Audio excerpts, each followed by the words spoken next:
Good morning everyone. तो जैसा कि हमने अपना जियोलॉजिकल टाइम स्केल का टॉपिक कवर कर लिया था और मैंने आपसे बोला था कि अगले वीडियो में मैं कुछ क्वेश्चंस आपके सामने प्रेजेंट करूंगी। तो फर्स्ट क्वेश्चन से हम स्टार्ट करेंगे and because I want to check कि मैं कितना अच्छे तरीके से आपको समझा सकी हूँ और आप कितना अच्छे तरीके से क्या है कि जियोलॉजिकल टाइम स्केल को समझ सके हैं। Okay, now let's begin from the first question that what is the meaning of geological time scale. Geological time scale का क्या मीनिंग है? जियोलॉजिकल टाइम स्केल एक क्रोनोलॉजिकल सिस्टम है that is used by geologist and geographers which divide the Earth's 4.6 billion years history into different intervals of time on the basis of major geological and biological events. इसमें हम जो beginning करते हैं वो ईरा से करते हैं, इयोन से करते हैं। आफ्टर दैट फर्दर डिवीजन जो होता है वो इयोन में होता है एंड इयोन का जो फर्दर डिवीजन है वो आपका पीरियड्स में होता है एंड पीरियड्स का फर्दर डिवीजन इपोक में होता है एंड जो फाइनल डिवीजन है वो आपका एजेस में होता है। ओके, तो हम समझ सकते हैं कि जियोलॉजिकल टाइम स्केल यानी कि जो भौगोलिक समय सारणी है किस प्रकार से हमारी पृथ्वी के इतिहास को और इसमें होने वाली जो भी घटनाएं थी उसको कैसे समझने में हमारी सहायता करता है। Okay, name the 3 Eoin of pre Cambrian times. Pre Cambrian times में जो 3 इयोन थे आप उसे कैसे बताएंगे? प्री कैम्ब्रियन टाइम्स जो है वो सबसे शुरुआत में यानी कि 4600 million years ago to 541 million years ago तक आपका टाइम रहा था। इसमें क्या है, it covers the 88% of earth history. इस प्री कैम्ब्रियन टाइम्स का जो डिवीजन किया गया था वो मेजरली 3 इयोन में किया गया था, Hadean eon, Archean eon and Proterozoic eon. Hadean eon, Archean eon and Proterozoic eon. Hadean eon का जो टाइम था वो 4600 मिलियन ईयर्स से लेकर के 4000 मिलियन ईयर्स अगो तक का इसका टाइम पीरियड था। उसके बाद में आया था आपका आर्कियन इयोन जो कि 4 बिलियन ईयर्स अगो से 2.5 बिलियन ईयर्स अगो तक का इसका टाइम पीरियड था। आप इसको अगर मिलियन ईयर्स अगो में करना चाहते हो तो भी कर सकते हो। मिलियन ईयर्स अगो में 4000 million years ago to 2500 million years ago तक का इसका टाइम पीरियड था। उसके बाद में आता है प्रोटोरोजोइक इयोन। प्रोटोरोजोइक इयोन में जो है वो 2.5 बिलियन ईयर्स अगो से लेकर के 541 मिलियन ईयर्स अगो तक का इसका टाइम पीरियड था।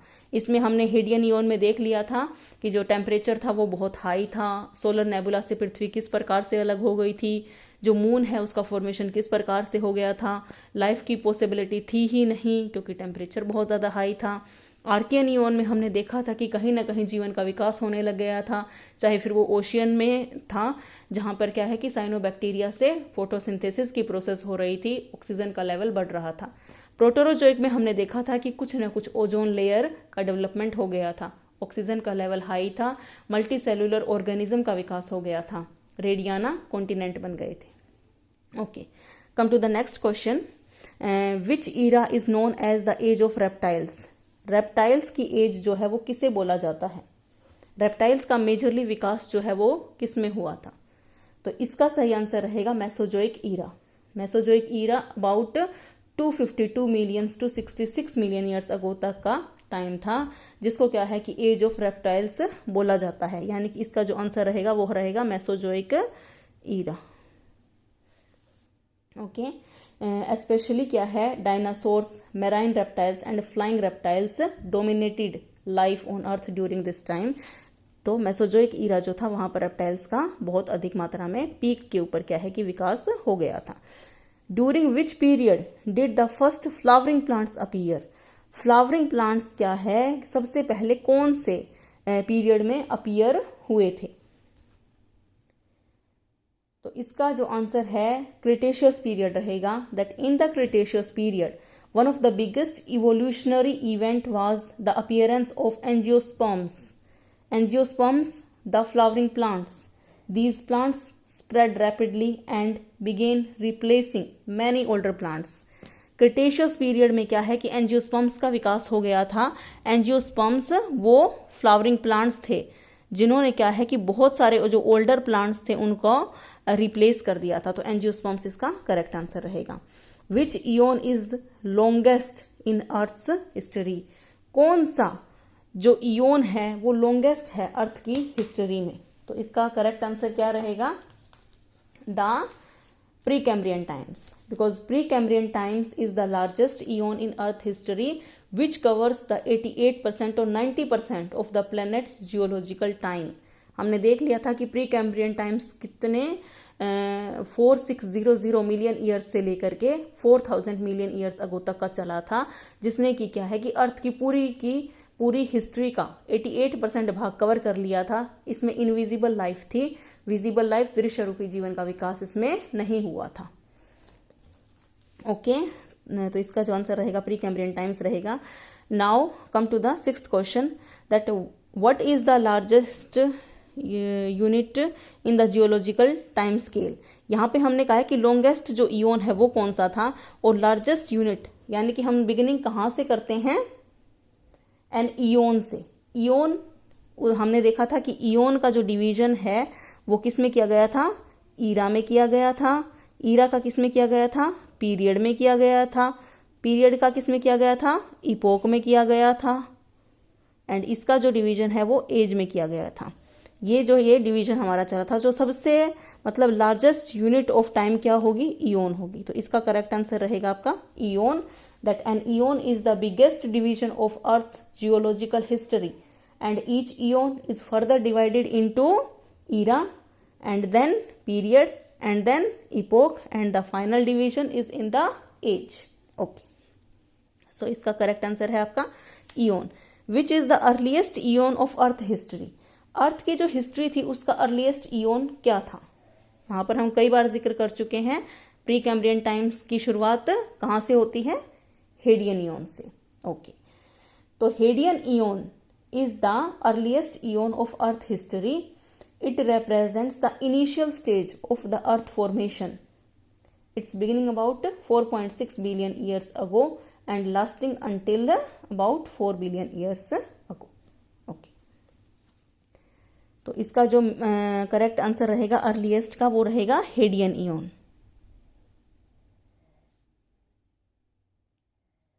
Okay, which period is famous for coal formation, coal के फॉर्मेशन के लिए कौन से पीरियड को जाना जाता है, इसका नाम भी क्या था, कार्बोनिफेरस पीरियड। कार्बोनिफेरस पीरियड का जो टाइम था वो 34.5 to 28 करोड़ ईयर्स अगो तक का इसका टाइम रहा था। इसमें क्या है कि कार्बोनिफेरस पीरियड क्या है कि कार्बन के नाम से जाना जाता है, मतलब कोल फॉर्मेशन के नाम से जाना जाता है। इसमें क्या है कि एवरग्रीन फॉरेस्ट का डेवलपमेंट बहुत बड़ी मात्रा में हो गया था। इन सदाबहार वनों में क्या है कि इन पेड़ों के दबने की वजह से कोल का फॉर्मेशन हो गया था। साथ साथ में कुछ और इवेंट्स भी चल रहे थे, यानी कि रेप्टाइल्स का विकास बहुत तेजी से हो रहा था। एम्फीबियन का क्या है, विकास बहुत तेजी से हो रहा था। एम्फीबियन वो जीव थे जो कि स्थल के ऊपर, जल के ऊपर रह सकते थे, जिनका मेन जो विकास है वो डिवोनियन में हो गया था। डिवोनियन में क्या है, जिसको कि एज ऑफ फिशेस के नाम से जाना जाता है, उसका विकास डिवोनियन में हो गया था। Come to the 9th question, how many eras did the Phanerozoic eon divided. Phanerozoic eon, Phanerozoic यानी कि फेनरोज एंड जोई यानी कि दृश्य रूपी जीवन, जहां पर क्या है कि जीवन दिखाई देता है और इसके साक्ष्य, इसके एविडेंस जो है वो हमारे पास है from the rocks and radiometric dating method. Okay, तो इसे फेनेरोजोइक ईओन को जो है वो कितने इराज में क्या है कि इसको डिवाइड किया गया है। तो इसका जो डिवीजन है वो Palaeozoic era and Mesozoic era and Cenozoic era में किया गया है। पैलियोजोइक ईरा जो है वो किसके लिए, एंशिएंट लाइफ के लिए जाना जाता है। मेसोजोइक जो है वो रेप्टाइल्स के लिए जाना जाता है एंड सीनोजोइक जो है वो ह्यूमंस के लिए जाना जाता है। Cenozoic is known for human development, human का डेवलपमेंट यहाँ पर हो गया था। यहाँ पर मानव के जैसे दिखने वाले बंदर जो ऑस्ट्रेलोपिथेकस थे और जो मानव के पूर्वज हैं होमोसेपियंस का विकास हो गया था। Okay, come to the last 10th question, which period is known as the age of fishes. इसको तो मैंने अभी आपको बता ही दिया था कि एज ऑफ फिशेज जो है वो किसे कहा जाता है, डिवोनियन पीरियड को जाना जाता है। डिवोनियन पीरियड में क्या है कि 21 फीट लॉन्ग शार्क का विकास हो गया था एंड फिशेस का बहुत एक्सेस में विकास हो गया था। इनका डेवलपमेंट यहाँ पर पीक पर था। The Devonian period is known as the age of fishes because fishes become highly diverse and dominate during this time. Okay, I hope आपको मेरा ये लेक्चर अच्छा लगा होगा। एक्चुअली मैंने 20 क्वेश्चंस का सेट बनाया है, तो यहाँ पर मैं आपको 10 क्वेश्चन ही प्रोवाइड कर रही हूँ। अगले वीडियो में मैं आपको 10 क्वेश्चन और प्रोवाइड करूँगी। आफ्टर दैट हमारा जो जियोलॉजिकल टाइम स्केल का टॉपिक है वो समाप्त हो जाएगा। Thank you.